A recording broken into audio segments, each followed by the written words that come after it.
Hello to thee, my OCD family. Today is my daughter's birthday, and she is living it up. And I am too, because not only do I get to celebrate her, but I get to share another great episode with you, fam. So get comfy, because today we are hearing from Katie Marrotte, a lived experience warrior who also happens to be an OCD specialist and a US based trainer for inference based CBT. I'm Nicole Morris, licensed marriage and family therapist and mental health correspondent. And let me be the first to say, welcome to the family, the OCD family, that is. I am here to create a community of support for family members, spouses, partners, parents, adult children, as there may be adult words, and chosen family of OCD sufferers and their community.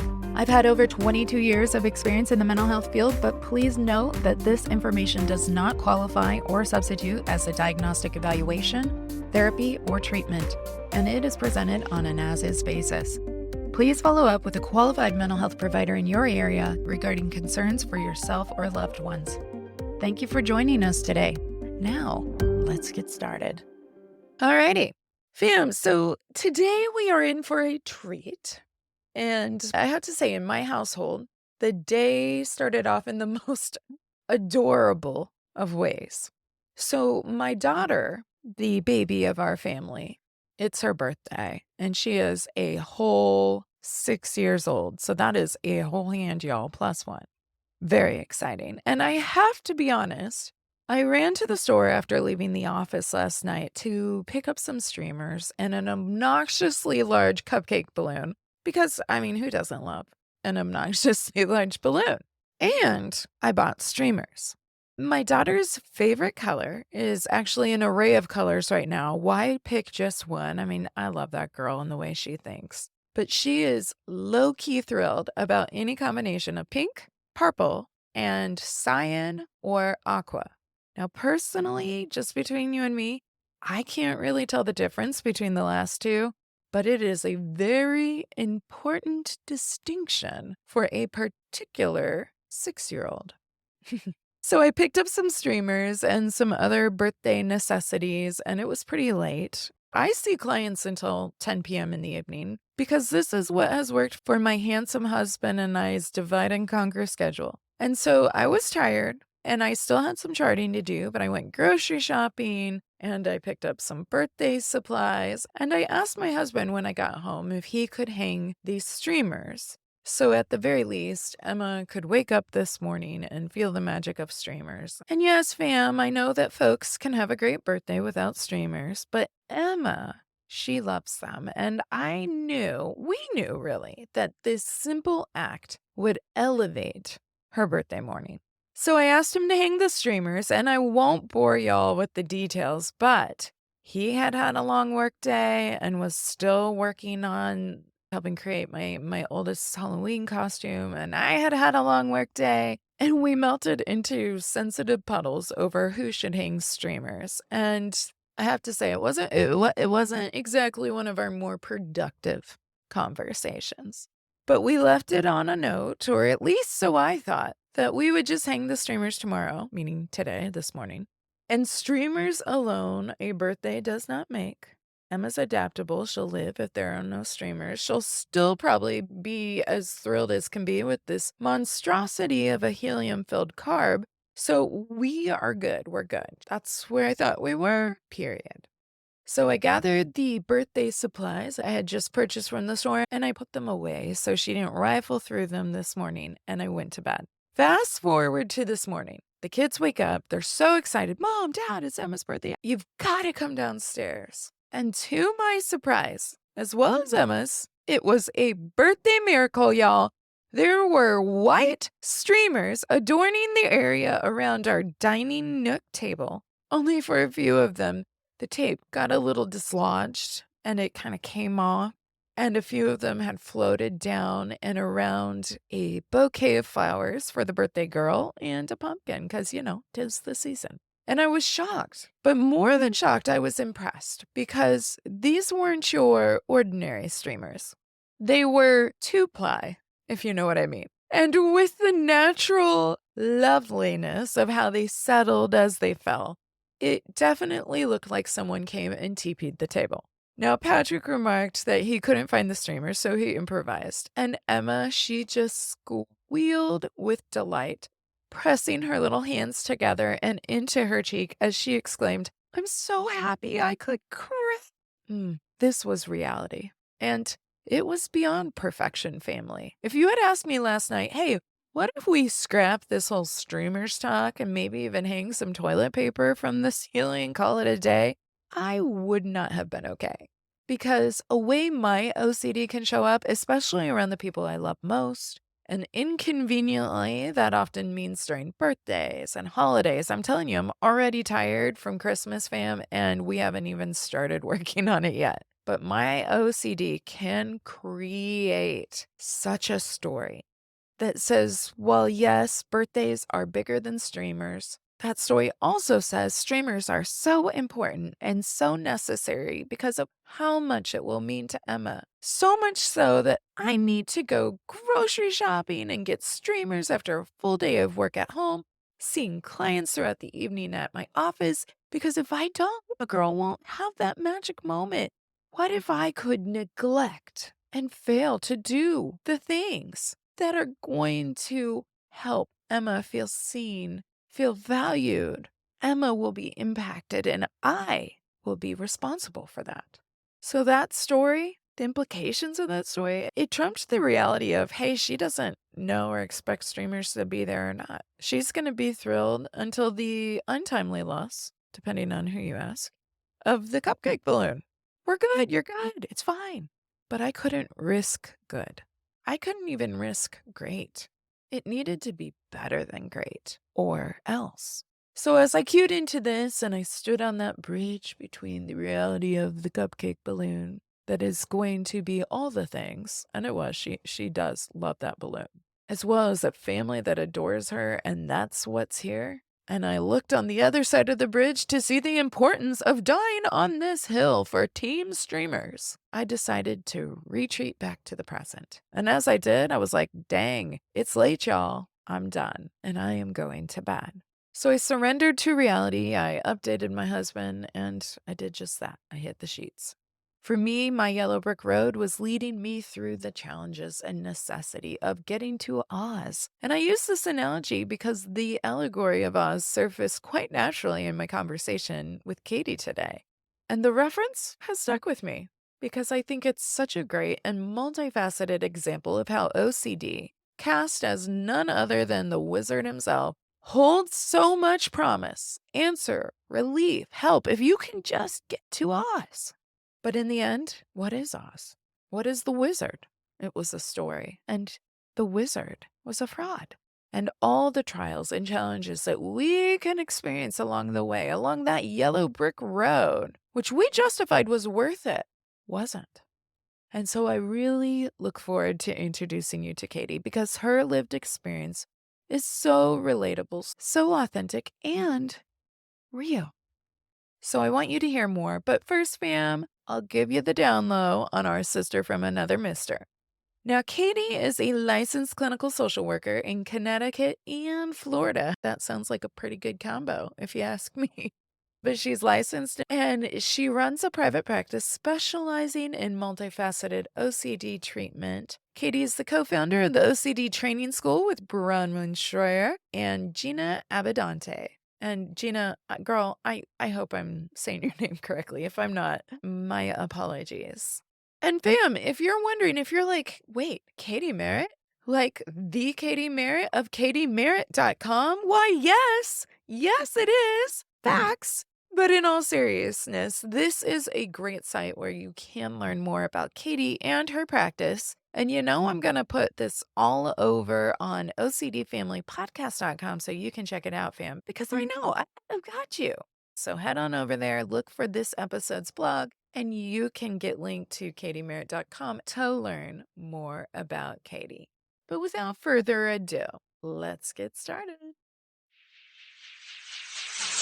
Well, welcome back to the OCD Family Podcast. And I am so excited, fam, because I am getting to welcome a new friend to me, a colleague, Is it okay if I call us friends, Katie? Would you? I would be delighted to be your friend. Okay, we're naming it. I'm gonna send you my BFF half of the, necklace next week, you know?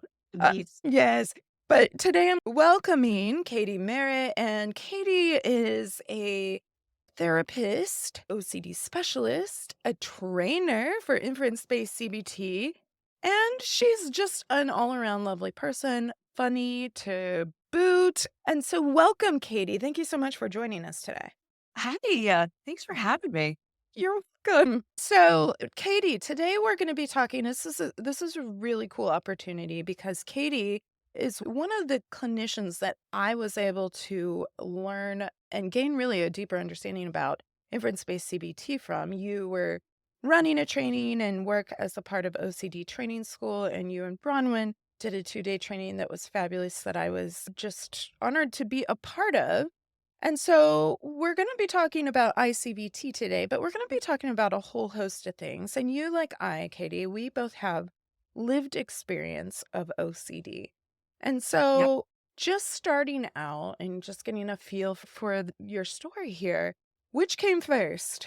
Understanding you had lived experience or being an OCD practitioner? Oh, understanding that I had lived experience came first. Okay. And how old were you, if I may ask, when you started? I know hindsight's 2020. We can go, oh, it might have started before, but when was OCD really on the radar for you? Not until I was 31. And that's not that I didn't have OCD before then. I've had OCD since I was pretty little, but I didn't understand what it was until I was already in my 30s. Okay. And I know people go through their graduate studies at different points and different ages, but had you already been practicing in mental health at large, or was this before you really got your training? So I was post grad and I was a licensed master social worker. And I was working in substance use, co occurring disorders in community mental health. I was working for Suboxone Clinic, and I knew that something was very wrong with my brain. There was something that was there was something happening, and I didn't know what it was. But I had already been through my bachelor's and my master's and put 2 years in of clinical work in at this substance use outpatient before I realized that I had OCD. Wow. Would you have named it something else like anxiety before, or did you feel like I really didn't know what it was? I just recognized that it was difficult or distressing. I thought that it was a combination between trauma and generalized anxiety. Yeah. And you know what? It's interesting because we've talked and so again, Katie works with Bronwyn. Bronwyn was on last season, we were talking about OCD and trauma. And some of the characteristics of coping with trauma, PTSD, includes these different symptoms that can present very similarly, if not identically, to OCD. What's different is the function of how those present, right? But they can look exactly the same. And so you could very easily be coping with trauma and go, well, that's of course, that makes sense. It reads, it's trauma. But OCD is very tricky and can look a lot like anxiety, can look like depression, can look like a number of things. Right. Also, within the substance use realm, and I was talking with Dr. Patrick McGrath about this earlier this season, we see a lot of overlap too in terms of how family and how just really different rituals and functioning start to really be impacted both in OCD and substance use. So if you're working in a Mhm. line of work where you are helping facilitate the treatment, even if it wasn't something like ERP and you're doing a different substance use or substance abuse program, there's probably a lot of similarities in terms of how the symptoms are presenting. So it would make sense that based on all the environments and the experiences, OCD masked itself within that environment. So what led to then that moment, if you're okay with sharing, when you're 31 where you're like, "Well, shit, this is OC." Okay, I remember that day very, very vividly because it was, I mean, top 10 one of the worst days of my life. And this is happening by the way, in 2020. So I don't know if y'all remember, but it was a pretty stressful year for a lot of us. What? And so What was here's going the on? What was right. going I on? mean, there was like this weird thing. I don't know. I thought I don't know, I stayed home a Thing. lot. Yeah. I got to see my dog all the time. It was great. So let me give you some context. Yeah. I'm married. I got married in 2019. My husband and I inherited a house Mhm. and a pandemic hit in March. And we move into this new house in April 2020 because that's when we were slated to move in anyway. And we said, come hell or high water, we're moving, right? This is our dream house. We're moving. Yeah. And so we have a lot of changes and we have a lot of stress. Mhm. And what my OCD loves the most is what if you're going to be this clueless person that makes a huge mistake and it doesn't have a critical piece of information and ruins your life or ruins somebody else's life, right? It's this like my feared possible self from an I-CBT lens. It's like, I'm afraid I'm going to be a clueless person. Mhm. And so we have the perfect context for me to possibly be a clueless person. I'm Mhm. freshly married. Mhm. And we just signed all of the paperwork to legally own this house in my name and in my husband's name. And one of the themes that I had been struggling with for a very long time is well, a couple. What if I lose my husband, right? What if he dies? What if he's sick? What if Mhm. he gets a head injury and his personality changes and like he's gonna, I don't know, become another person and we have to get a divorce or whatever, right? It's always that loss of like something terrible is gonna happen and I'm gonna lose him and I'm not gonna be able to handle it. Mhm. And what if my sexuality isn't what I think it is? Mhm. Which ties into that cluelessness, right? Like, wouldn't I want to know? I'm married now. Yeah. Like the government's involved. You're like, it's legal. Shit's getting real. They're It's gonna like, be like, "You're like, married." yeah, it's legal. Like, and I bet him half my stuff that we're going to be together forever. Mhm. And this is like this perfect stirring of all of my little OCD themes that are popping up. And so I am massively struggling with what if my sexuality isn't what I think it is Mhm. and something different. And then my husband and I have to get a divorce. Mm. Ooh, because we can't stay together, right? And oh, by the way, isn't that something that you need to be 100% sure of before you get married? So I had actually been struggling with this prior to the wedding. And, it had kind of quieted down a little bit. And then we move into this house together. Mhm. And oh my God, both of our names are on it. Mhm. And oh, by the way, I grew up here and it's my dream house. And if we get a divorce, I'm going to lose it. Right. So, of course, we have high stakes that now I need to figure this out. And so we get into a spat about God knows what, because we're both under tremendous stress Mhm. because it's the pandemic is, looming, this big contextual, looming horrible thing that's happening. And you're stuck in the And house together. You and we're can't escape stuck in it. the house together and we cannot escape each other. And we're in our little bubble, right? We're like stuck together. And I'm like, all right, I need to take some space. I'm going to just go lay on the couch. And what that really meant was I'm going to go lay on the couch and I'm going to ruminate. Right. Right. Yeah, of course. Now I'm going to go I'm going to go run across the bridge. I'm going to climb into my OCD bubble and I'm going to ruminate about this relationship and all the things he does wrong. And no, we get into fights and blah, blah, blah, blah, blah. And now the wheels are turning and I start thinking, well, what if this relationship ends? And here comes this other doubt of like, what if my sexuality isn't what I think it is? Mhm. Right. And and I'm starting to spiral because I'm already like at a 10 and I'm grabbing all of this. And you need to be 100% sure before you even get married. And what do you think you're doing now that you have a house and you're married and you need to know this stuff? And oh, remember that one time you held hands with one of your female friends when you were in grade school? Oh, and this thing over here. Oh, and this thing over here. Oh, and by the way, why would you still be doubting this 10 years later if you actually were the sexuality that you thought you were? Therefore, you must not be, Right. right? The imposter syndrome is kicking in big time because 'cause you're like, "I'm already committed to all these things." Yeah. Yeah. And the OCD is grabbing all of this extraneous information that doesn't really make sense in the moment, right? It's like, oh, this thing happened to you. And oh, you heard this thing. And one time somebody said that you were dressing like a lesbian. And oh, here's a rule that you need to be 100% sure of your sexuality before you commit to somebody.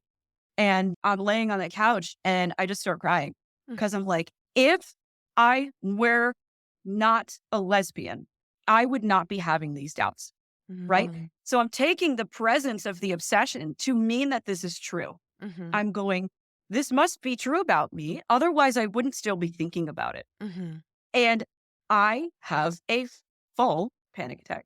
Mhm. Like, I'm like I'm sweating, right? I'm feeling almost like I'm leaving my body. Mhm. I'm physically ill for 2 days. I'm throwing up. I have massive GI distress. I can't go to work. I do not feel well. My husband, who's also working at home, is like, there might be something wrong with my wife, Yeah. right? Because I'm not here. I'm not here. Right. And so he sits me down and he's like, what's going on? Mhm. And I say, honey, I think that I'm gay. And I sob Mhm. and I sob and I cry and I can barely get the sentence out. When Mhm. he reaches over and he's like, that's okay. That's okay. You're my best friend. I'll come to your gay wedding. I don't care. I love you. And then I'm like, oh, phew, thank God that, that feared consequence didn't come true. And Mhm. then I'm like, wait, that doesn't feel right either. Mhm. What the hell? Right? Because you cannot resolve this doubt Mhm. because I have all the information in front of me that I need in order to resolve this doubt that, my sexuality is what I think it is. And then I go beyond that. I'm like, that can't be. I throw it in the garbage. And now I start making up this story about well, maybe I am and all these other consequences. And so I'm like, that's not right. So I head to my computer and I type in chronically doubting sexuality. And what pops up but an IOCDF article that's like, hey, are you chronically doubting your sexuality? You might have OCD. And I read the article, Nicole. Mhm. It was like a transcendent experience. It was amazing. It was like, whoa, that's it. Yeah. This is the thing Mm. that I have been struggling with since I was a kid. And now it has a name. Wow. Mhm. It was like a factory farm cow going outside for the first time, like stepping into another universe that I didn't even know existed. Yeah, I mean, because the process, the torturous process that you were Yeah. experiencing, and I hear this from clients all the time. Like, I believe, even if they're like, OCD, really? You think so? And as we do some psychoed, they're like, I 100%, not that we're aiming for perfect here, but 100% believe you because I feel like that came right out of my head. And it is so validating Yeah. because it's not the process of were you at the right or the wrong answer, it's the process that's the problem, right? It's the OCD that's the problem. And so you were able to find this article through the International OCD Foundation. Your husband, by the way, amazing response. 10 out of 10. 10 out of 10, Gold star. gold star, all the gold stars. But, it's a difficult thing to wrestle with, and one of the hardest things to do with OCD is to speak it out loud because people are so afraid. What if it could be true? And so what was your next step then after going, okay, so OCD, this is totally what I'm dealing with. What was the next Yep. thing to occur? Were you already in your own therapy or were you seeking a therapist or what happened next? At that point, I was with someone who was, we were under the impression that this was just generalized anxiety. And maybe there probably was, right? We're dealing with a lot of acronyms over here. And so there probably was some GAD. And I was with this therapist and I called her that day and I was like, hey, I need an emergency session. Mhm. And so we get on the phone and I'm like, I think I realize that I am a lesbian and it feels horrible. And I'm sick over it. And she's like, that's not how that's supposed to feel. And I was like, really? Uh-oh, maybe I'm right. And I this was before I did my research and like was looking at for, I found the IOCD article. Yeah. And I was like, oh shit, maybe I got it wrong. Oh God, that's not what it's supposed to feel like. Because this feels really, really bad because it's egostonic, right? It doesn't feel good because it isn't actually true about me. And so I get off the phone with her more confused. And I think that's when I looked up this article. She was very gentle with me. She was very sweet. But I had to say goodbye to her because from what I was reading through my research about OCD is that I needed something that was more than talk therapy, breathing, muscle relaxation. I needed something else. I needed something that was specifically for OCD. And so I had to say goodbye to her, which was a shame because she was the sweetest lady. Yeah. Yeah. Well, and I love that even if she wasn't aware of OCD, I love that she did point out the difference in the value system, right? Like, if you identify as a lesbian, as a cisgender person, and I know we weren't necessarily talking about gender, but any of the things, right? Like, then it's gonna be congruent. It's not, like, distressing you. There might be distress Right. about the way people are treated in the intersections of living that truth, but it's not like that truth in and of itself is what you're unhappy with, that you're dissatisfied with. And so she was able to point out that it should be egocentric if you do identify as Yeah. a lesbian, you'll be like, "Yep, that's me." Not, "Oh my gosh, what if it could be," right? So I love that Yes. she was able to point that out, and like you said, ego dystonic, so for any of our new family listening, ego dystonic is really distant from the way we view ourselves. It's not a Mhm. perfect analogy, but I tend to use distant, kind of far away from what we think of ourselves or consider ourselves to be. And so it presents a big amount of distress because you're like, "Wait a minute, that's not what I think." And so Right. I love that she was able to point that out. Okay, so you were doing your research because you already had found the flagship IOCDF and you were like, Yes. "Okay, what do I need to do for treatment?" Okay, so what happened after that? I said, I need to find somebody who specializes in OCD. And I did it was kind of tough to find somebody who was available when I'm available, accepted insurance. I was working for a mental health nonprofit and I wasn't making a ton of money and our insurance wasn't very good. So No. I know, right? So it was a challenge to find somebody who's knowledgeable about the disorder, specializes in the disorder, and has availability. So this was like July 2020, I think. And I Mhm. think I couldn't find someone until probably like late summer, early fall.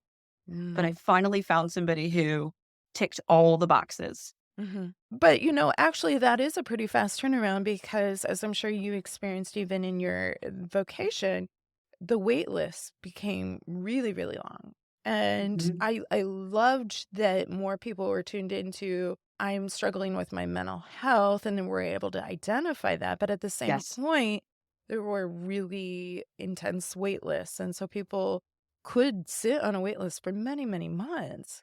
And Mhm. and so you were able to find it still took a few months, but you were able to find somebody by late summer and early fall. And was that person practicing exposure and response prevention or Yes. okay.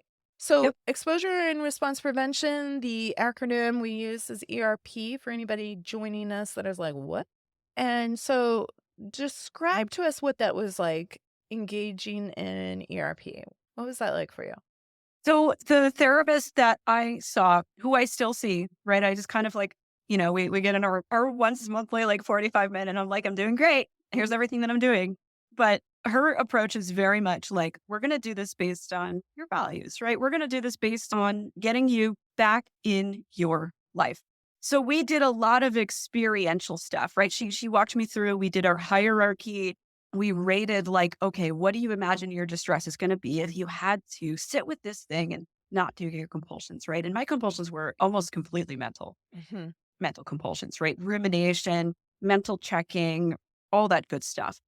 And she's like, okay, so we're going to imagine you're going to rate in your distress from scale of 1 to 100, how bad it's going to be if you have to sit through this experience and not ruminate about it, right? Not, Mhm. not try to avoid it, not try to check it, not try to do anything. And we did a lot of that. Mhm. And I was very eager to just, because I've been suffering for such a long time, Right. I was so eager to be done with Right. OCD. I was Right. like, tell me what to do. Just Yeah. tell me what to do and I'll do it. Right. Yeah. Whatever I have to touch, whatever I have to think about, whatever I have to write, I don't care. Just tell me what to do and I'm going to do it. And that's what we did. Yeah. And it worked. It For helped a lot.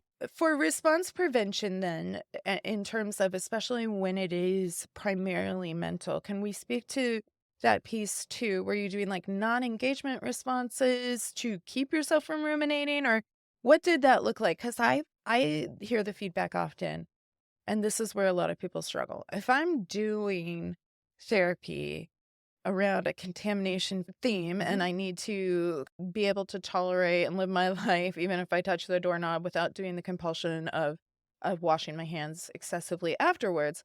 That feels and that's hard. So I don't want to downplay that at all for anybody struggling with that because you may be like this thing cripples our household. But I will often hear from clients, it's so much easier to just touch the damn handle than if I could shut my brain off, I would. How do I not check? How do I not ruminate? And so, in terms of engaging in the ERP and the response prevention there, what did you find helpful about the response prevention around mental compulsions? So I had to learn, first of all, what rumination was, what it felt like, how I knew when I was doing it, and also recognize that there are lots of times during my day where I'm not ruminating Mhm. and compare those two things. What is it like to ruminate versus what is it like to not ruminate? So we did a lot of work with Dr. Michael Greenberg's rumination focused ERP, right? Mhm. Can you ruminate on purpose? Can you kind of drop it, right? So his analogy of like, if you're doing math on the board, can you stop doing math? And learning to do that as my new response Mhm. was really challenging, I felt, because it was such a natural, rehearsed thing that I did all the time. And by the way, it's really accessible because it's right here. In your It's brain. not like, Yeah. yeah, it's right here. And there's no steps between me and my brain. It's as it like if there's steps between me and like the sink where I can stop and go, all right, what are my values? Do I really want to do this? Can I wait? Can I push this back? Can I ruin this? Can I do whatever? Not to say that that's easier. It's just different Mhm. because this is accessible. It's me. It's in my brain, and I've always done it. Now, what Mhm. do I do? Mhm. And it's really hard to teach somebody to not do that. It's very, very difficult, and you're hearing this from a pro, from an OCD specialist, a trainer. Mhm. It is really difficult. So, that is a challenge, and you were also making the point, like, you wanted this gone yesterday. You've dealt with it for decades at this point now, Yes. and you're like, "I am over this shit," right? And Oh, yeah, so, you started with ERP. I And did. that took you to a certain point where you felt at Mhm. least more functional. But did you find there to be limitations that you were still stuck on within that experience? So here's the thing, Nicole. I am the first person to tell you that I am terminally curious, and I like to know I love it. how this dang thing worked. And everything that I was reading from an appraisal model, right, is like, oh, everybody has intrusive thoughts, and it's the appraisal of the intrusive thought that makes this a problem. And that's why people with OCD kind of have OCD is because they like can't tolerate having these thoughts that everybody else has, and they feel the need that they're like, oh, they label it like this is bad, and we need to get rid of it. Yeah. I was like, I don't know.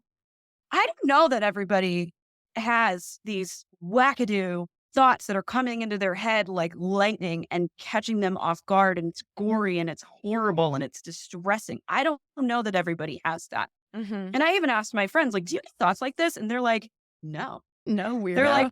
I mean, sometimes I get a thought of like, if I'm near a cliff, like, oh, I could throw my phone off the cliff or, oh, I could drive off this bridge right now. And it's like, oh, sure, that's really common, but it's not a problem for them. And so I never really that never really felt like an adequate explanation for Mhm. why I had intrusions and why I had this disorder. It just didn't feel like really complete to me. And so ERP kind of got me most of the way, right? Mhm. I'm functioning. I'm going to work. I'm showing up. My distress is a lot less. I'm not quite as triggered by things that I used to be, but I'm still having doubts. They're still creeping up. They're still popping up, right? New things are coming up. And I'm still and at this point in my treatment, we've been doing it for a couple months. I've stepped down to like every other week. And now I'm starting to see clients in my private practice. I've decided, oh, I want to specialize in OCD. And I'm like, man, I feel like a fraud because I'm only this much better and I'm functioning and I'm able to start a private practice. I'm able to do the things that I want to do, but I'm still kind of like, I still have OCD. Yeah. Right? Like, what the hell? So I think one of the factors is I didn't really buy the explanation that I was given. Mhm. And maybe treatment for me didn't generalize to everything. I Mhm. don't know. I was still getting caught, right? New stuff was still coming up. So I was like 60% better. And at that point, I was like, you know what? I think this is okay. Like, if this is as good as it gets, it's way better than what I was. Maybe I'll try a med. Maybe I'll try some mindfulness. Maybe I'll try something else. Mhm. But as I think of like, is this as good as it gets? I'm functioning. And that's Mhm. all right. Mhm. Yeah, 60% better is 100% better than 0, right? Like, it Yes, it's a lot better than but zero. but you were like, "I'm still having and I'm still experiencing this," which Yeah. to note, our brain is still gonna be our brain. So if we have OCD, we have OCD. However, you were able to have insight and awareness as you were making this forward movement, like, I feel like there could or should be more. I'm impressed by that because I feel like even in reflecting on my own journey, also generalized anxiety most of my life, that once I got some work around the ERP done and some of that reduced, which felt very, very distressing, and it came down, and so that was undeniably useful, right? The Yes. ERP Yes. exercises. I also was like, "Maybe this is as good as it gets." It was better than it was, but, I mean, I've always had some anxiety, so, I mean, what's realistic? Should I think that I would be able to live life without feeling or having some of these different experiences? And it's not that we're not gonna ever experience anxiety, I'm not trying to paint that picture, and that's an unrealistic goal for therapy anyway, right? Mhm. We're human beings. If you're not feeling anxiety at all, I'm a little worried for you because there are certain things And that I'm should make you impressed. feel anxious, right? Like, somebody runs a light and broadsides you, we're not gonna be like, "That's okay. They needed that." I mean, we're gonna be like, and then, ugh. So Nicole, I was anxious to show up to talk to you this morning. yeah, That's normal. That's okay. yeah. That's never been my goal to not feel anxious. It's just like, all right, I'm feeling anxious, gonna go do the damn thing anyway. Yeah, Yeah. yeah. And I think that's such a great point because the goal isn't to neutralize. When we Yeah. do, we go, Right? "Oh, maybe my OCD's goal is like," but it's not neutralized. But I think I had a harder time recognizing that. What's gonna be realistic for me? Could it be better than this? And so I was happy, quote unquote happy with 60% or however much percent ERP did for me. For you is 60%, but you were like, "Hey, I'm not buying all the shit of what kind of goes into this, but I see that it's been useful." So, where did that lead you in your journey? You're like superstar going down. Yay, research. Look how she reduced in this number of sessions. Yeah, and I did. So kudos to ERP and kudos to my wonderful, lovely therapist who stuck with me all the way. All the way, right? She's always in my corner, cheerleading me, telling me, like, you can do it. It's okay. Don't worry, it's fine. So I'm doing better at this point. I'm like, all right, cool. Like I'm functioning. Yeah, sweet. And she pointed me in the direction of, oh, you know what? There's a Facebook group for OCD therapists with lived experience. Why don't you go hop in there? And I was like, neat. And she's like, oh, and by the way, since you're going to be starting a private practice, here is another Facebook group of OCD professionals that you might find really, really helpful. Yeah. Oh, I feel legit now, right? Like I'm in a club. Yeah. So I joined those, right? So I joined those two groups and I'm in my little WhatsApp chat with my fellow experience double threats, right? Because we're all therapists and we have OCD. So, like, we Uh-huh. really know. Yeah. We really know. Nicole, you and I are double threats. Uh, I like being a double threat. Double agent Nicole. I love it. So, I'm in this chat. We're talking about our experience. We're talking about our lived experience. We're talking about our treatment experiences. And a lot of us are like, yeah, it kind of got me out of my own head and living my life, but there's still kind of this other stuff that's kind of lingering around. And at the same time, I'm in a consult group with Mike Hetty, who you've also had on the show, who's been a Mhm, wonderful mentor. mhm. And he's talking about this thing. And he's like, there's this other treatment for OCD called inference based. At the time, it was just inference based approach or inference based therapy before there was a rebrand for the Americans. It's now inference based cognitive behavioral therapy because insurance loves CBT. Mhm. So I'm like, he's talking about it. And I've got one notepad open for me, for my clients and for my practice. And then I've got another little notepad secret off the side for me. Double And I'm agent. like, yeah, double agent, right? And I'm like, whoa, what did you just say? Can you say that again? Because this is totally making sense to me. Mhm. And one of the things that he said that I like bolded, underlined, asterisks was in OCD, possibilities that are imagined are treated as more important than realities that are known. And I was like, holy shit. That's so right. What is this that he's talking about? And another thing that he said was, it's like going into your house and seeing no smoke, smelling no smoke and seeing no fire, and then going, what if my house is on fire and I just don't see it and I don't smell it? And I was, oh my God, that's exactly what I've been doing. Mhm. I have to learn this yesterday. The urgency. Whoa. Yeah. right? And I think think that at the same time, because I don't remember who brought it to the WhatsApp chat where we're all like trying to learn something else. I don't know. I don't remember. We're gonna need like an archaeologist to like go find this chat and like dig up who said it first because I truly don't remember who. Maybe it was just like this convergence thing. We all woke up at the same time and we were like, "Yo, what is this thing?" Uh-huh. But we started talking about it and talking about seeing OCD from this very different perspective. Mhm. And for a lot of us, it was like, yep, that's it. I get it. This is the thing. This is so different. And this makes so much more sense than the way that looking through it from this other model Mhm. makes sense. Mhm. This makes a more visceral sense to me as somebody with lived experience. Yeah. Yeah, it's very, very interesting because and it's often credited, and I would absolutely agree with this in terms of the emergence of inference-based CBT in the US, that folks, double agents with lived experience, already doing ERP or have experienced ERP too, having this experience with the I-CBT and going, "This message needs to get out here." And Yeah. so it's interesting because I-CBT has a wealth of research behind it, but it's been on the periphery here in the US. The gold standard has long been considered exposure and response prevention, and you and I are both mentioning that we've done ERP, we've facilitated Yep. ERP for clients. I've done psychoed on ERP.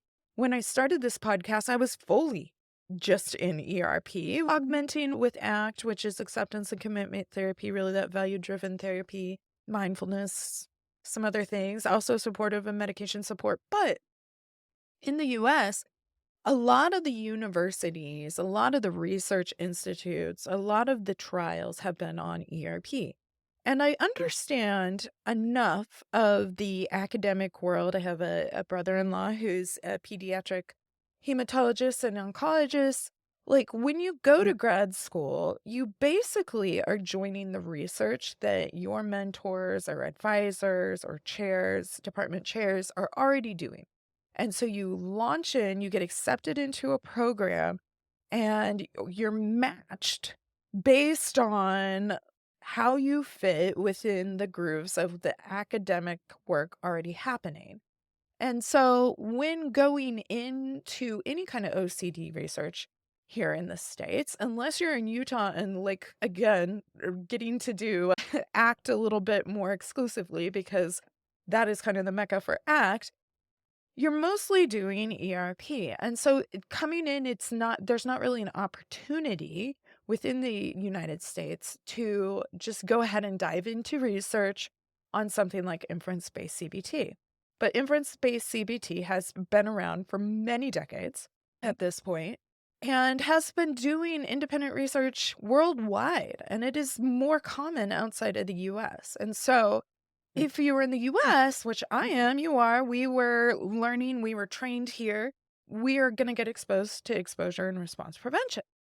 Yep. And so, in terms of learning about I-CBT, it was probably pretty challenging. Like, had you not been in Mike Heddy's consult group, he works with Carl Robbins, he's gonna come on the show as well. And he is really purported as someone who really was instrumental in bringing I-CBT to the States, and he and Mike Yeah. worked together, and they were able to talk and dive into the research and do a lot of work around that. But other than that, like, this I-CBT really came into the US treatment scene at a grassroots level, and you were part Yes. of that grassroots level because not Yeah. only were you in that group, but you recognized, "This fits. Yep. This fits." So, the lived experience crew and the consultation group were talking about this a bit more. So, how did you go about getting trained in I-CBT? Because again, training wasn't happening here in the States, and we were Yep. still in the pandemic. So, I would love to hear more about that. So yeah, the training didn't exist here. There wasn't anything. There was nothing on demand. Like you can just kind of type in like, oh, ERP on demand. And it's like, there you go. Here Yep. it is. Right. Yep. It did not exist. So I'm in the consult group. I buy the manual. and I'm reading the manual and talking about it with my fellow lived experience people. And we're Mhm. kind of like a couple of us were people were going through and doing the modules together. And I was just kind of like looking at the worksheets on the website and going, wow, yep, okay, this fits, this fits, this fits. Oh, that's where this is coming from. Oh, that's the mechanism that's hooking me over here. And it was such an amazing, like, again, it was again, I like to say, like, I'm in a haunted house with my OCD, and ERP kind of gave me a flashlight, and it was like, "Oh, I could shine my flashlight over here," and it's like, "Oh, that's just like, oh, that's some dude in a Michael Myers mask. Oh, look over here, and it's just like a head on springs, and over there, it's just like some weird prop that we got from Spirit Halloween in 2011 on sale." And it's right, and it's like, okay, I can identify all these little parts. And then I had I-CBT, and it was like I turned on the master switch and I could see everything that was happening.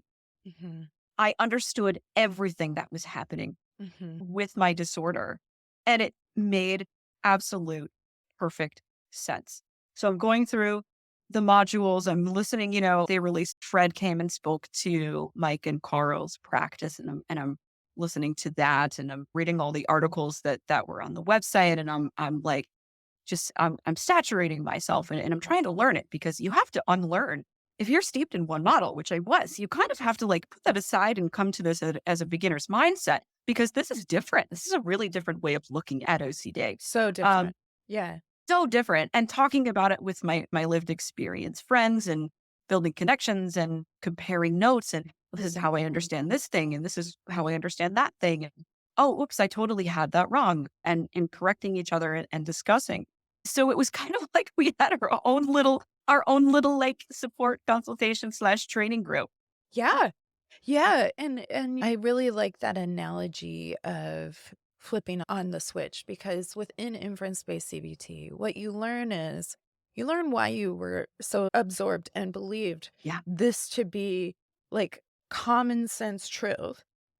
Like you Yes. didn't question it, it was true. But at the same time, once you learn the trick, once you learn the con, once you see how the magician is doing his work, then you go, "Oh, oh, I get it, right?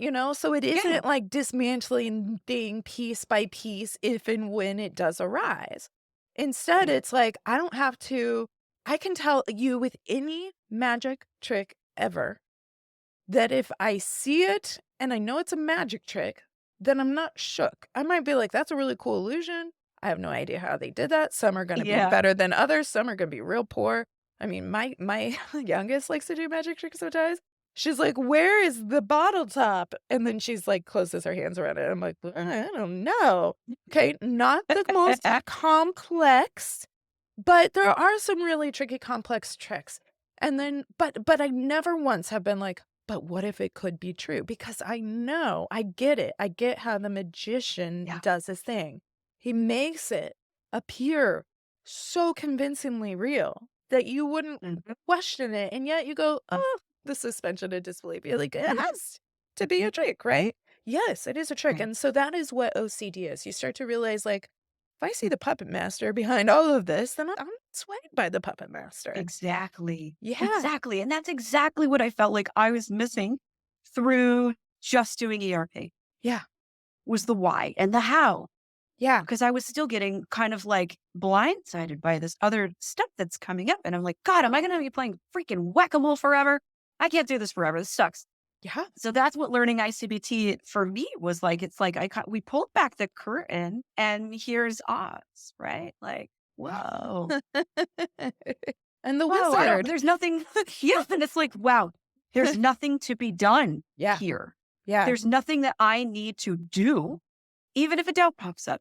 There's Mhm. nothing I have to do because I understand how this works now. Yeah. You know what? The Wizard of Oz is actually, like, an amazing analogy for I haven't thought of it before, but, like, you're on this whole trip the whole time, you realize it's all nothing, right? Like, in many ways, but you Yeah, believe in it, and you're journeying you through it, do. and you're going through the obstacles. Yeah. I'm jiving with Yep. that. I like it. Because it Me feels like it. real. Yes, it does. Yeah, It's feels very real. real. Yeah, I mean, the thing I don't know how this was for you, but I found for me too, even in facilitating other people's OCD treatment And I saw a lot of really great success. I saw it with ERP. I've definitely seen it with I-CBT. I've seen it with people that have consulted with their doctors and gotten their medication support as well. Yep. And I was it was interesting because before I knew I-CBT, there were certain themes that I would work on with clients where and I do it all, any ERP therapist will tell you, we engage in it, and I'm not gonna ask you to do anything I wouldn't do, PS, whatever. And Mhm. so I would engage in that, but it was even triggering for me sometimes. Or was the client making enough progress or not? And I would get in these spirals around like, is it because I'm not doing ERP right or blah, blah, blah, Yeah. blah? And I would Yeah. be literally engaging with OCD around their treatment, right?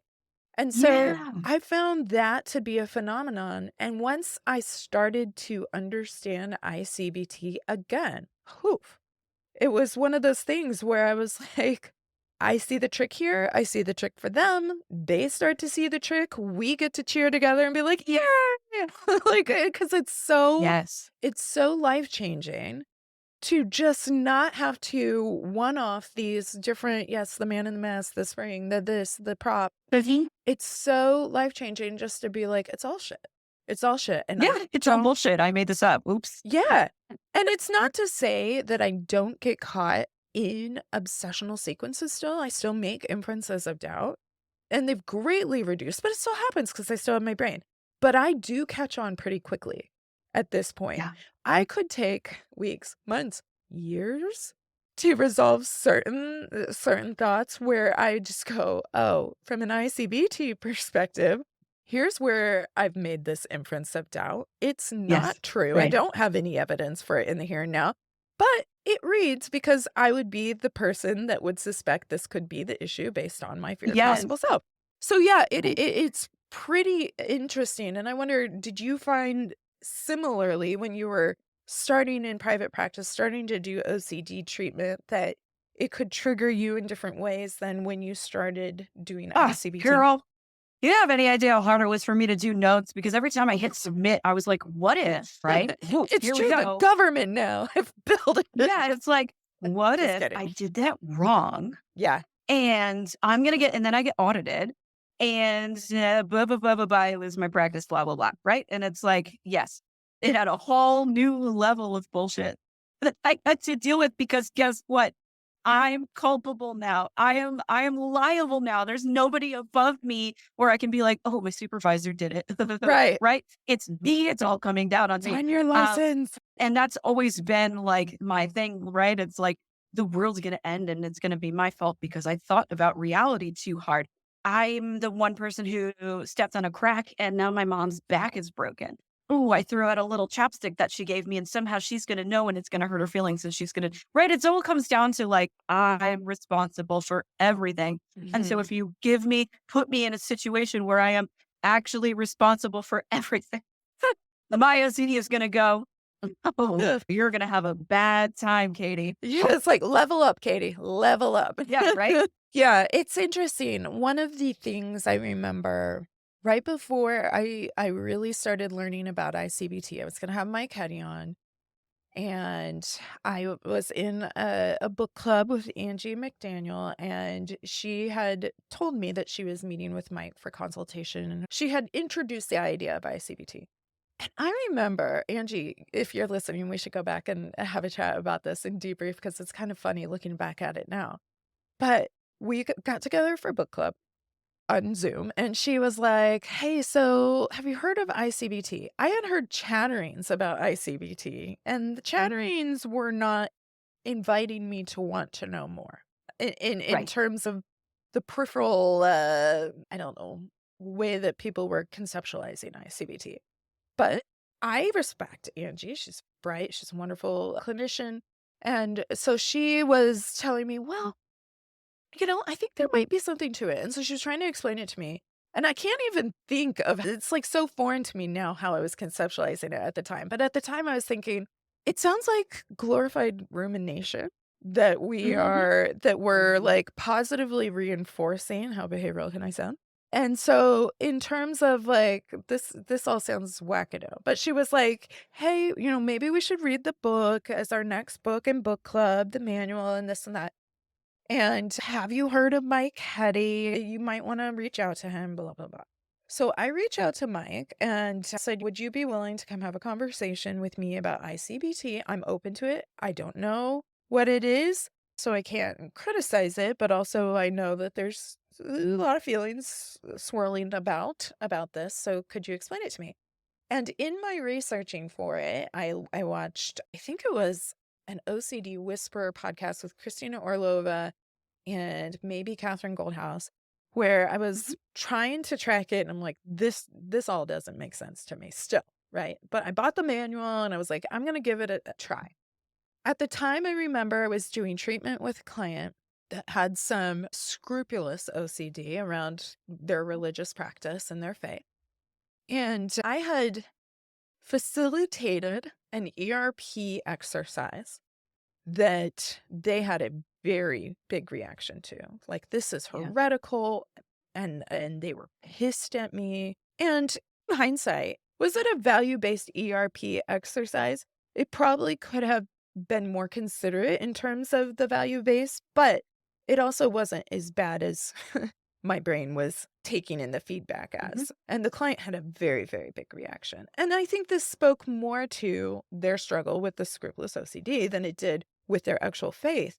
But I had such a hard time with that for weeks. I remember I was painting up some kind of like furniture and stuff for my son's room, and I was just sitting there going like, maybe I did do something heretical. Maybe I did make a mistake. Maybe this was wrong. I'm trying to counter the barrage in my brain going, you screwed up this ERP and you are an imposter. And I was just like sitting with that and I could not let it go. And it had been a while since I couldn't let something go because ERP had at least unstuck, even if it was only like, a certain percentage better, it had at least unstuck all of the thoughts I had challenged with it. And I was ERPing the shit out of this to perfection because I'm a recovering perfectionist and I could not unstick it. And I just would tell myself, okay, well, the point isn't to make this anxiety go away. I'm just going to bathe in it. And I did. I bathed in my own cortisol for weeks on this. Yep. Went, learned about I-CBT, could not tell you why I agreed with it because it was so dense that I was like, what? But went and had this recording with Mike. And I was just sitting there and I was like, okay, I don't understand how and why this works, but I feel like this clicks for me and I want to learn more. However, what I did hear him say was about the magician's trick. And without even understanding all the steps that led to understanding the magician's trick, I'm like, is it possible that this is a trick? And my brain won't let go of it. It's Mhm. this trick. It's not to say maybe I'm sure I did piss the client off, right? And I don't like that. But my vulnerable self theme was all about like, what if I missed something and I could have done it Yeah. better? What if I neglected it? And so I was like, yeah, that reads. And literally, viscerally, physiologically, all that distress drained from my body. And I was Mm. like, that is different. In a similar way to using ERP the first time where I was like, "Man, shit, that stuff is for real." I had that thought and I'm like, yeah, if it's a trick, like I don't have to sit there and keep exposing myself to the same trick over and over and over. And so I was like, holy shit, that's a game changer. Yeah. That's a game changer. It resolved your inferential confusion It did. within, Seconds. within one conversation. Yeah. Within one conversation, and I'm good at talking to myself. I have conversations all day long here.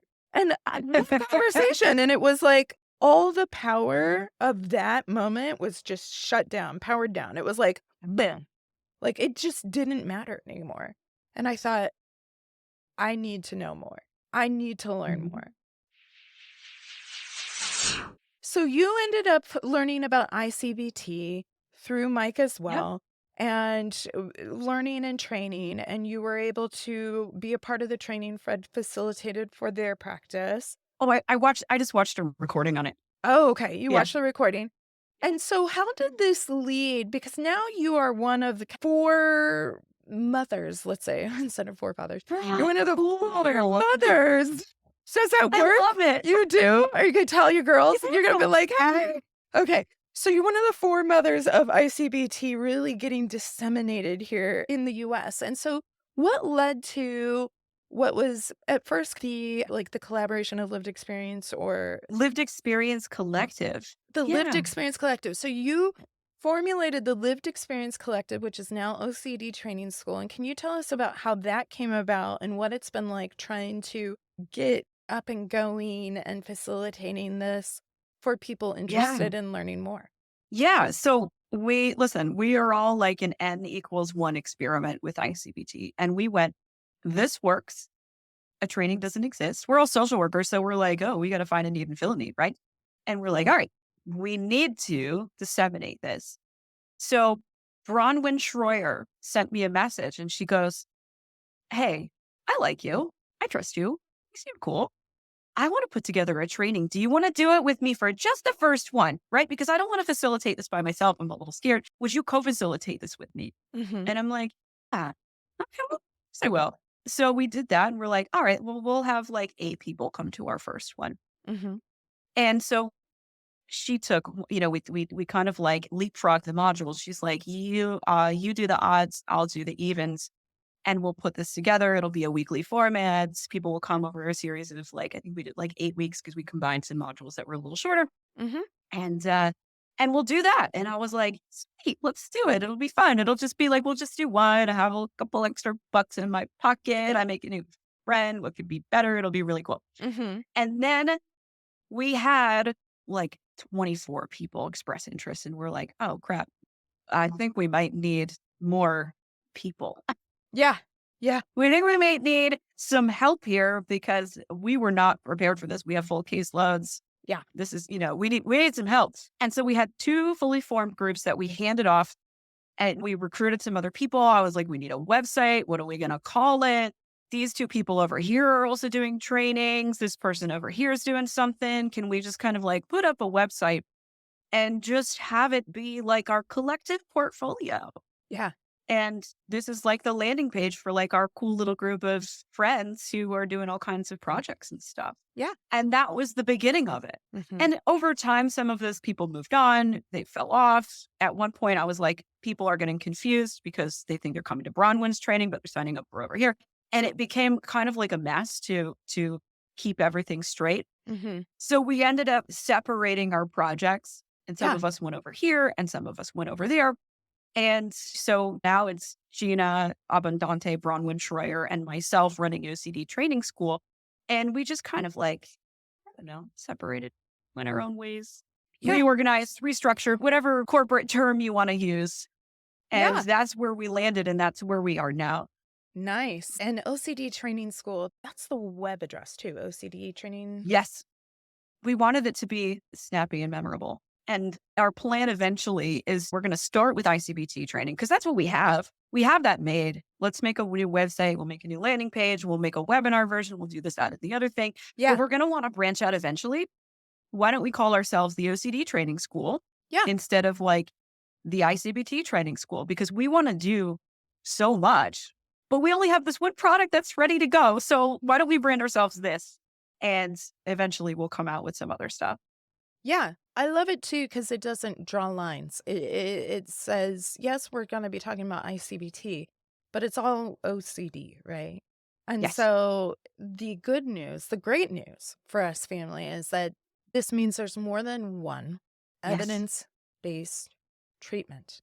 I consider there to be 3, augmented by a 4th with ACT, but I consider ERP, I consider I-CBT, and I consider medication, so pharmacological intervention, to be evidence-based practices. ACT is also evidence-based, but really, I feel like a filter. If we think of like social media filters or whatnot, ACT is a filter, and a filter and ACT can be with I-CBT, it can be with ERP, it can be with medication delivery as well. And so, yeah, I think that's a really good point.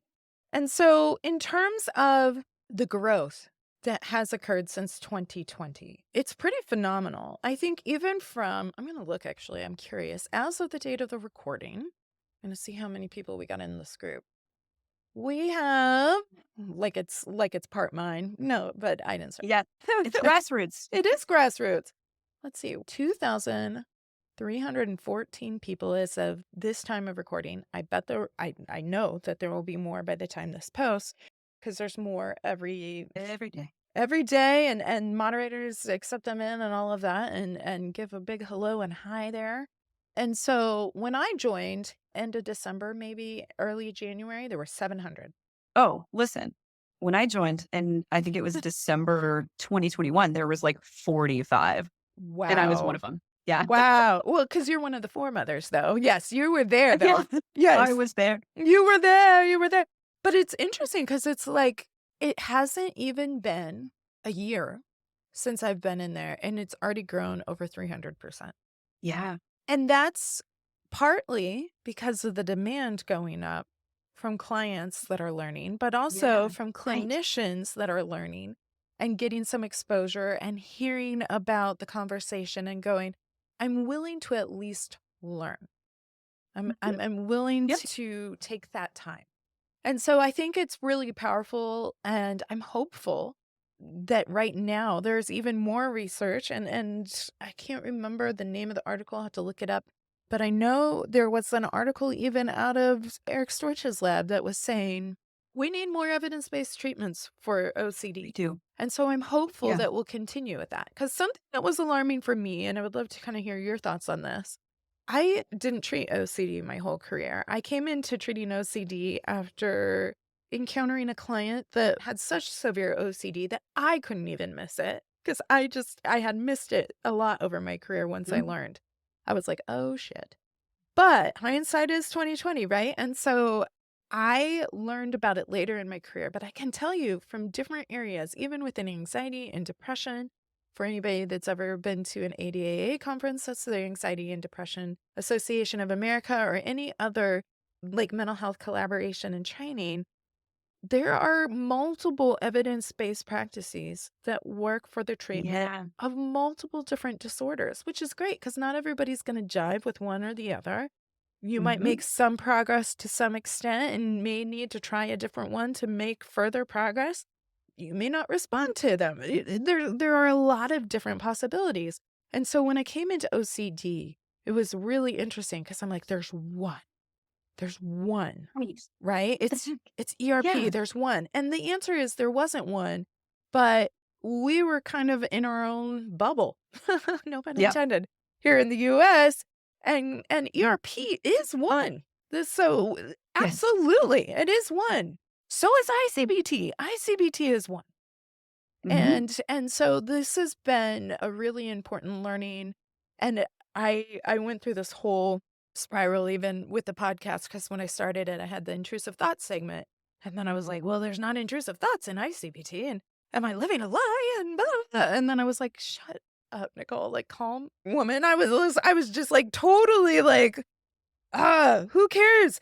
It doesn't have to be. It's the function. Who cares what we call it? I don't need to just change it and overcorrect it and blah, blah, blah. I can embrace that, but also, like, realizing, like, that's a mind trick. I don't have to engage.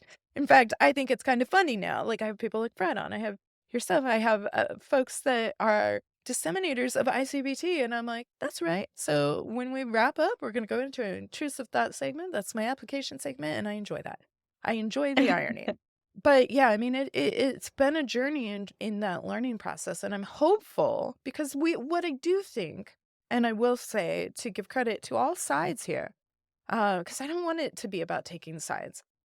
No. I think our profession is cautious Mhm. and very caring because there are Yes. there are certainly different treatment models, evidence-based or not, sometimes evidence-based for other conditions that Mhm. folks will go out and say, "Hey, I treat OCD and I can use this." And where we have the insight of knowing, actually, that's going to perpetuate, that's going to fan the flame of OCD, like talk Yeah. therapy, like, Yes. Yes. like even certain forms of CBT, right? And so I do Mhm. think we're all very protective of you got to do the right kind of treatment. But I think that's also then been the double-edged sword in I-CBT breaking through the mold. And so when I say I'm excited and hopeful about more evidence-based practices coming out, yes, but also they have to lay a foundation of empirical evidence and they have to test and Absolutely. try that. And that takes time. So maybe there is something going on that we're not on the periphery of, perhaps here in the States, but probably even internationally. And we'll get to hear more about that. But ICBT isn't this just brand new idea. It's this well researched model. And it also provides us a mechanism for understanding why OCD does the shit it does. And that for me was Yes. just, Yeah. I needed that. I needed that. Me too. Me too. And I think you're absolutely right that the ire of the, not everybody, but I think in the beginning, especially when ICBT was kind of like hitting the scene, a year or two ago, the community at large was like, we've seen this before. Yeah. How many people have we seen harmed by the wrong treatments? And we've seen, oh, yes, this is evidence based for this, blah, blah, blah, blah, blah. And it's not. And so I think that the community at large, maybe you're right. It's like it's protective, right? We want to close the gates on things that are going to harm our clients any further. Yeah. We want to close the gates on anything that's going to come in and muddy the waters any further, because this is a very complex disorder and people can be harmed by the wrong treatment. And we do not, as professionals, want that. Right. We don't want that. Right. And so I think you're right that this kind of like protective urge to close the door on anything new Mm-hmm. was exactly that, was like, we don't want to harm our clients any further. We don't want to harm anybody with OCD any further than they've already been harmed by the wrong treatment. And by professionals saying, I can treat your OCD with hypnosis and try this celery juice. And, oh, have you tried crystals and blah, blah, blah, blah, blah. We don't Brain want that. spotting and yeah. Oh, goodness, no, please no. Oh, well, let me do some EMDR for your OCD. No. Not evidence-based. Evidence-based for trauma, but not for OCD. Yeah. Exactly. Thank you. Yeah. Thank you. Thank you. Thank you for the correction. The EMDR folks have big feels too. Bronwyn Schroyer, I know that you just went, Katie. We fixed it. We did because it's not evidence-based for OCD, but it is Right. evidence-based, which is where we got to look and same with CBT. A lot of evidence-based for CBT, but certain types of CBT. I mean, honestly, ERP and I-CBT are both versions of CBT and they could not be more different. So it just Right. goes to show that CBT at large, which has a lot of things under its umbrella, isn't always going to be helpful. In fact, can actually be Truly. harmful to the treatment. Right. Yeah. Right. Right. And so I think we're at like this really cool, really exciting time to be in the field where we are starting to maybe soften a little bit towards things that are coming in that are very different from what we know, but that are coming in with 20 years of research behind them. Yeah. And I think it is so cool for us to be at that point in our careers and in this field where we're kind of getting a little bit more flexible about what might work. Again, it's evidence-based, right? Right. I think it's really cool to be having these discussions. Yeah. One more point that, I started to think of too, as we were talking about closing the gates to try and keep out therapies or practices that could do harm. I think the flip side of that is sometimes we close the gate on things that also could help. Right. And so that gate, the well-intentioned, it's like all a big parallel process for OCD at large, right? But it's like, but it's like, Overcorrection, yeah. yeah, it's like that effort coming out of the best of intentions. And I do believe that overall can also filter out some things like understanding inferential confusion and I-CBT, Right. where there is research and there are independent groups coming up with the same conclusions going, yep, this works. And there is, I don't know if it's published yet, you might know, the trial where even I-CBT and ERP are compared, and both Yes. are effective. One is not Non-inferiority trial. Yes. Yep. One is not more significantly impactful than the other. Both are good. And that's good news for us in the OCD community. Yes, it is. I have just loved this, Katie. This has been so fantastic. This is cool. This is really cool. What else that I want to end on that I think is so please. cool. And clients and families might not be aware of this, but maybe as clinicians, we're more aware of this, is that we as a field are having some really interesting conversations right now about the treatment of OCD. And we're becoming a little bit more, I don't even know what word I want to use, It very much used to be like ERP versus I-CBT. I felt, right? Like that it was very tribalistic. And it Yeah, was like, you're on this side or you're on that side. yeah, And we're starting to not be like that anymore. yeah, We're starting to go, maybe there's something here. Maybe we can offer more than one. Maybe we can do a little bit of this over here and a little bit of sprinkle of this over here. Because at the end of the day, every OCD specialist is trying to treat OCD. yeah, We want people with OCD to get as close to not having OCD as possible. We have that common goal. And so I think it is so absolutely cool that now we have multiple options to do that. yeah. Like other disorders have, Right, right? right. That's so cool. You know, this might be a weird analogy. My brain thinks in analogies. And as you were talking about the two coming together, I was like, yeah, it's like we're folding in the I-CBT and folding in the ERP. And it made me think of Schitt's Creek. Have you seen Schitt's Just Creek? fold it in. You just, just, David, you just fold it in. we're just folding in. Well, can you tell me how to do this one thing? I love it. Just I, fold it in. I love it. I saw a TikTok. I'm gonna have to search. I should have saved this because it's like I love it. I love Schitt's Creek anyway. But I saw a TikTok. It was Halloween like blow up Yep. characters. Have you seen it? Seen it. I'm Mhm. gonna have to link it on this episode's blog, along with all the great information on where you can find Katie, how you can find Oh, her new website, and how you can also check out OCD Training School. Also, I will put links to ICBT.online and the IOCDF, since we've been also talking about, ERP and the article that was able to kind of help bring you into the recognition of OCD. the article that started resolving my inferential confusion. There you I swear to God, the minute I read that headline, I was like, the scales have fallen from my eyes. I'm not going to lie to you, Nicole. After I read that article, it was like my sexual orientation OCD was like 80% better because I knew that there was nothing there for me to figure out anymore. I I love was like, that. oh, it's the disorder. Yeah.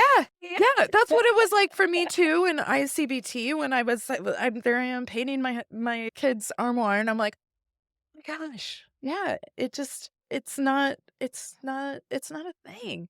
And it's not to say that you can't have questions, you can't, but it's also to say when it comes to OCD, whether you have answers or not, it's never going to satisfy OCD. But if you know that it's a trick, then you don't have to bow yourself to OCD trying to prove it one way or the other. You don't. If you want to stop and see a magic trick, you'll choose to do it. But you're not going to get all like, oh, up in it. You're not going to be shook by all of that. So I love that.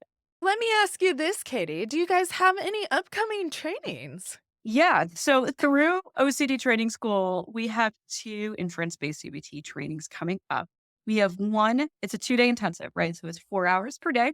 We have one coming on January 18th and 19th. It's a Thursday and a Friday. It starts at 12 o'clock Eastern. Okay. And then we have another one, February 22nd and 23rd. Again, it's a Thursday and a Friday. Also starts at 12 o'clock Eastern. And you can sign up at ocdtrainingschool.com. I love it. And I have done this training, so I can personally say it was super helpful because if you have bought the manual and you're reading it, first of all, it's dense and it's translated. So sometimes you're like, what? You reread it, not because of OCD, you reread it because you're like, am I what? And so being able to do that and going through your 2-day training was amazing. Also, for those that live internationally, particularly for those that's the middle of the night, you had mentioned before that you have online recorded trainings too, like a self-study training. It's Is it exactly the same. it's exactly the same. It's Okay. exactly the same. Do the live one for people who are like, I know that I'm going to buy this and it's going to sit over here and I'm not going to do it. I need accountability. So I need to sign up for this and show up. But it's exactly the same material across both. Yeah. Thank you for sharing about that. So again, I'm going to have that linked on this episode's blog and check it out because I think, this is such a really well done, really dense. It's a lot still to take in, but really Mm, well done training. And I got a lot out of it. So I would highly thank recommend that. you. Yeah. So I'm going to link all the goodies on where you can find Katie and all the great work that she's doing. If you're a part of the I-CBT group or have done any of the ICB trainings through She and Brownwin, then you know how fantastic she is at teaching this. And it's just been so helpful for so many people, myself included. And so thanks for all you do, Katie. And thank you so much for taking the time. This was fantastic. Nicole, listen, my whole journey has been go through something, I figure it out, and then I try to bring relief to other people in any way that I can. That's why I became an OCD specialist. So when you have me on your show, you do me a favor, right? You give me a gift because now I get to kind of fulfill my calling to do that. So thank you. Oh, well, that is just like a warm hug in word form. I love it. Thank you, and thank you too, because I mean, honestly, I've been similar, whether it's me dealing with it or I read the room and can tell other people are having a reaction, even if it's not my personal thing. I've always been a person to be like, I wonder if this is working for us. Let's have a conversation about it. And so OCD was very, very much like that, a process for me too. So this is a gift for us as well. And I just thank you for taking the time. Y'all don't know, but before Katie and I started recording, I was like turning her into a reverbed robot. And so she has emerged a foremother. No, I am fully human. she is fully human and intact, and it's wonderful. So thanks again, Katie. Thanks for your patience, and No hope. worries. Thank you. Double threats. Double Double threat. threats signing off. Double threats. Yes, double threats. Signing off. Yes, I like it. Thank you for that. Okay, folks. So, another huge big thanks to Katie for sharing your journey so authentically with the fam here and for the amazing work you and your fellow form mothers have done in bringing inference based CBT to the U.S. community. Not only have you moved us with the power of your story, but you've helped so many, myself included, in unsticking ourselves from our own narratives. And we're just incredibly grateful for you turning on that light, exposing that this brick road and these obstacles in the land of imagination are just that, imagined. Are they scary? Yes. Distressing? Can be. But real?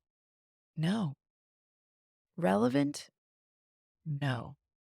So, as I wrap up today in our intrusive thought segment, which is my application segment of the show for any of our newer fam that's joining us, I want us to think about our stories. Truth be told, and speaking of stories, I read this week about Britney Spears' story in her recently released memoir, and I'm not ashamed to say, y'all, that it dropped on Tuesday and I finished reading it on Tuesday. That's right. Just knocked it out. And before anyone goffs or thinks, Brittany, are we really talking about Brittany here? Yeah, we sure are. And there's no shame because all of us matter, fam. Every person's story matters. You matter, I matter, our foremothers matter, Brittany matters, everyone. And what was hard and yet so important about taking the time to hear Brittany's story, to read it, or even when we take the time to write our own stories, your story, it's so important because sometimes it is painful. And for Brittany, her reality was painful. It's no yellow brick road, I can assure you of that.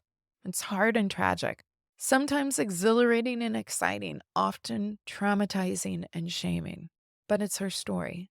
It's her here and now that she has lived, and she is finally able to speak her truth. And so today, I want to challenge you to lean into the reality of your journey. Are you stuck or absorbed on your loved one's yellow brick road? Are you here in the present? Are you on that bridge between imagination and reality going, oh, wait a minute. Where are you? Where's your loved one? And I want to challenge you all to lean into your story based on the here and now, today, this week. In I-CBT, we do this thing where we practice creating alternate stories, and they're not meant to replace or compete against our imaginal or obsessional tales. No.